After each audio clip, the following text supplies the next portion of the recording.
नमस्कार। I welcome you, doctor Hemant Kumar Garg. I will talk about how to purify the hymns और मंत्र्स। तो आज मैं जो बात करूंगा वो इस बात पर है कि जिन मंत्रों को हम पढ़ते हैं तो उन्हें शुद्ध करना आवश्यक है, क्योंकि जैसे कोई हीरा खदान में से निकाला जाता है तो उसमें चमक नहीं होती और वो अनगढ़ होता है, तो उसको गढ़ा जाता है, उसकी पॉलिश होती है, तब फिर उसमें वो चमक आती है। तो इसी तरह से प्रत्येक मंत्र है कि प्रत्येक मंत्र तब तक अच्छी तरह काम नहीं करेगा जब तक आप उसको संस्कारित एवं शोधित नहीं कर लेंगे। तो शुद्धिकरण या शोधन में प्रदीपन, उद्दीपन, बोधन, संस्कारण, परिमार्जन, प्रक्षालन, फिर प्राण प्रतिष्ठा, उसमें प्राण डालने पड़ते हैं। जैसे मूर्ति की प्राण प्रतिष्ठा होती है, ऐसे मंत्र की होती है।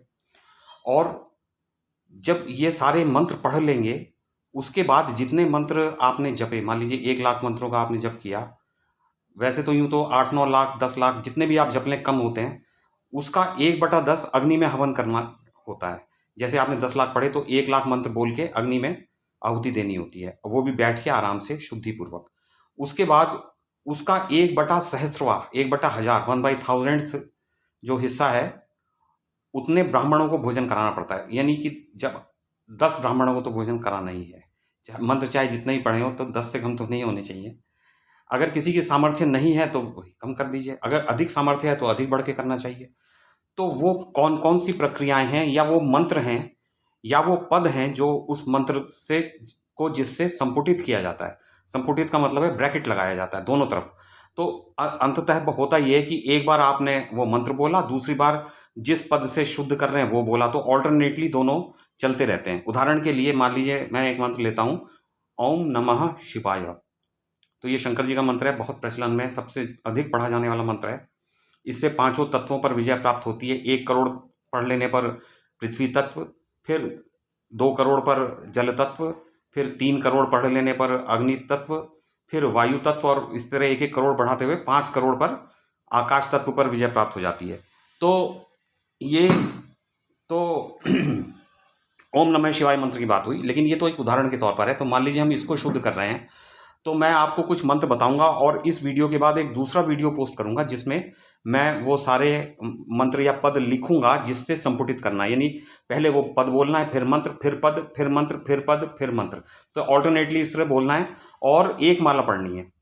तो जब आपने पूरा मंत्र कर लिया, फिर उसके बाद में जैसे हमने ओम से किया, तो सबसे पहले ओम बोल के शुद्धिकरण करते हैं। तो ओम ओम नमः शिवाय, तो फिर ओम ओम नमः शिवाय, तो 108 बार आपने एक माला जप ली। उसके बाद फिर दूसरे पद पे आ जाइए। तो इस तरह से इस मंत्र को सबसे कर लिया, जितने 10 12 12 13 ये मंत्र होते हैं, जो पद होते हैं, उससे हमने शुद्ध कर लिया।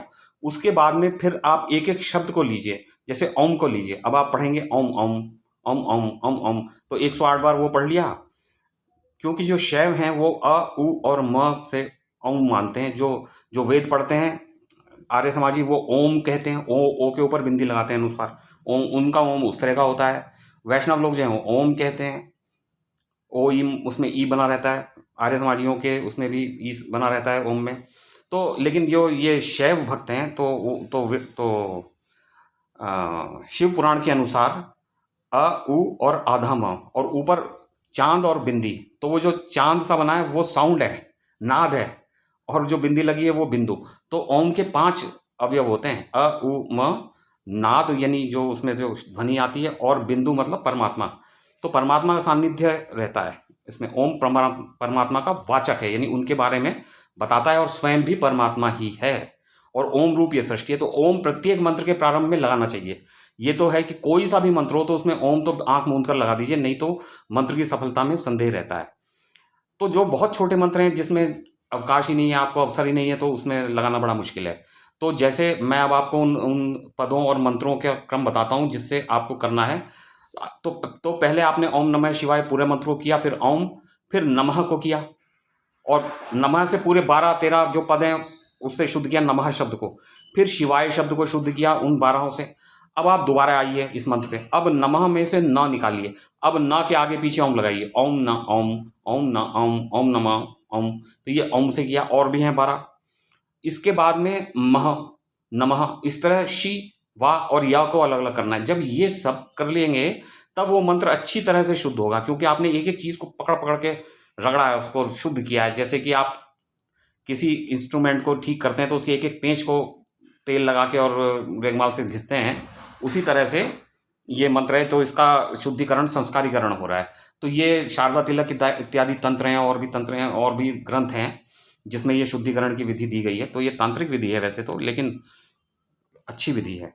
तो इसमें सबसे पहले ओम से करेंगे, फिर नमः से करेंगे, जैसे नमः ओम नमः शिवाय, नमः ओम नमः शिवाय, इस तरह।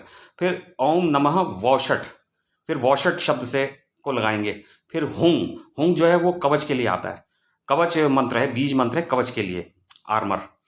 फिर फट, फट जो है अस्त्र मंत्र है, यानी जो कोई भी अस्त्र शस्त्र होते हैं वो फट से प्रहार किया जाता है।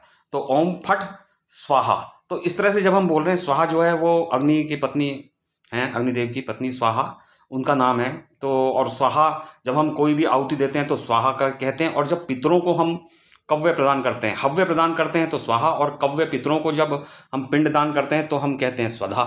तो उसमें स्वधा जो है वो पितरों की पत्नी है, तो उनके नाम का उच्चारण किया जाता है। तो ओम नमः वौषट हुं फट स्वाहा, फिर लांग वांग यंग रंग, यंग वायु बीज और रंग अग्नि बीज। फिर ओम ह्रौंग, ह्रौंग जो है वो राक्षस बीज है वैसे तो, लेकिन कोई बात नहीं, सब राक्षस खराब नहीं होते, तो ओम ह्रौंग से भी शुद्धिकरण होता है, एक है ओम ह्रौंग। तो फिर ओम ह्रीं श्रीं, ह्रीं और श्रीं दोनों लक्ष्मी के बीज मंत्र हैं। ह्रीं से भी लक्ष्मी का वाचक है और श्रीं से भी।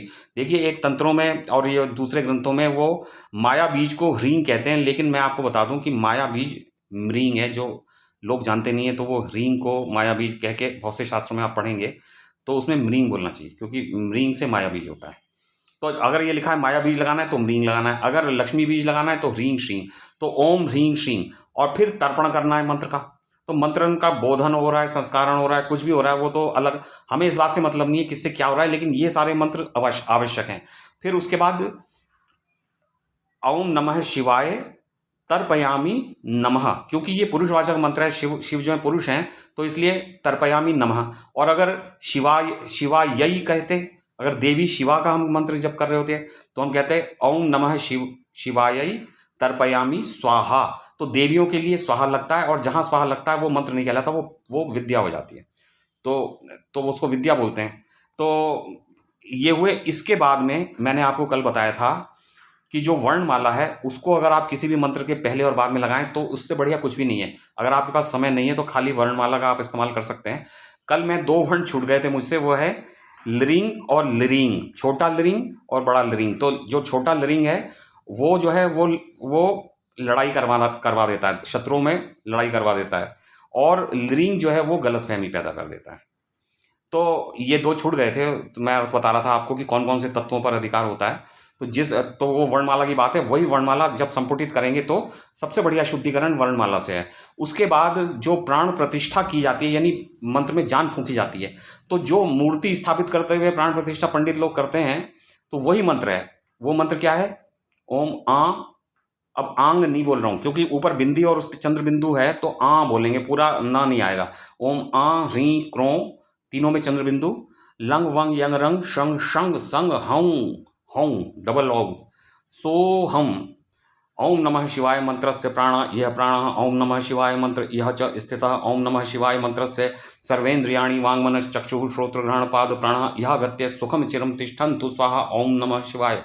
तो ये मैंने एक एग्जाम्पल दिया ओम नमः शिवाय। तो प्रत्येक, अगर आप बड़ा मंत्र लेंगे तो उसमें बहुत समय लगेगा, और अगर एक एक ही माला फेरेंगे किसी एक वर्ण की तो कई वर्ष लग जाते हैं।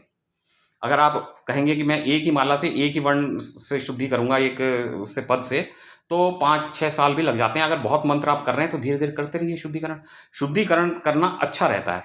तो आज ये शुद्धिकरण की बात हुई, और इसके अलावा पुरुष चरण में केवल शुद्धिकरण ही नहीं है, उसमें ब्राह्मण भोजन भी है और अग्नि में हवन भी है। और यूं तो भगवान के, जिन भगवान का मंत्र है उनका ध्यान भी करना चाहिए, उनकी भक्ति भाव से उनके नाम पे दान भी देना चाहिए। बिना दान दिए, बिना धन का दान दिए प्रत्येक मंत्र, प्रत्येक क्रिया अधूरी मानी जाती है। अच्छा, तो अब मैं वो जो सारे पद जो जिनसे शुद्धिकरण किया जाता है वो मैं एक लिखकर इसके वीडियो के बाद में पोस्ट करूँगा। प्रणाम।